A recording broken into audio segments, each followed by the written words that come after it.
প্রথম একটা লম্বা বিরতির পর আমি ফিরলাম। সকলের মঙ্গল কামনা করেই শুরু করছি।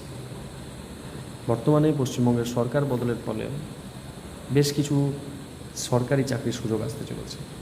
তাছাড়া বয়সসীমা বাড়ানোর ফলে বেশ কিছু পুরনো চাকরি পিপাসুরাও মনের আশা ফিরে পেয়েছে। যদিও আমাদের প্রশ্ন এখন যে পুরনো কিছু পরীক্ষার ফল আটকে রয়েছে সেসব নিয়ে, আর তার মধ্যে সবচেয়ে গুরুত্বপূর্ণ হলো পিএসসি ক্লার্কশিপ 2023।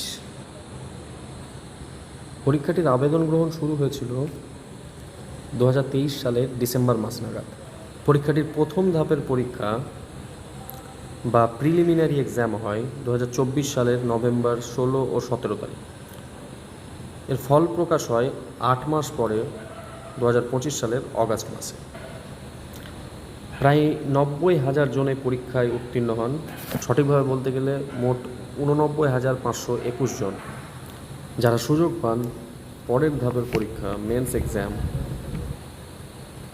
এর জন্য, যেটি হয়েছিল 2025 সালের ডিসেম্বরের 28 তারিখ।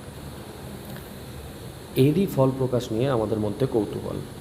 ফল প্রকাশে বিলম্ব হওয়ার প্রধানত দুইটি কারণ। এই দ্বিতীয় ধাপের মেন পরীক্ষার খাতাগুলি লিখিত হওয়ায় এগুলি কম্পিউটার দ্বারা পরীক্ষিত হয় না, তার জন্য এতে একটু বেশি সময় লাগে। আর তাছাড়া এর মাঝে পশ্চিমবঙ্গে ভোট এবং সরকার বদলের ফলেও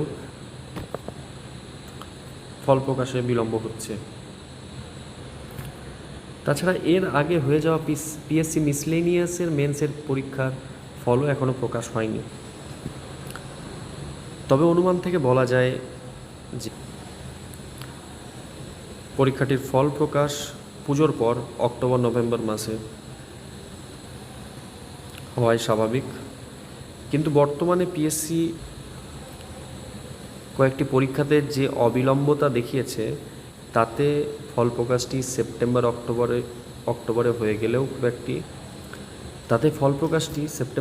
হয়ে গেলেও তা অবিশ্বাস্য নয়। যদিও পরীক্ষার্থীরা ইতিমধ্যেই 6 মাস অপেক্ষা করে ফেলেছেন, আর 2-3 মাস অপেক্ষা করে গেলেই তারা তাদের ফল জানতে পারবে। আজ এটুকুই, শুভকামনা করবেন।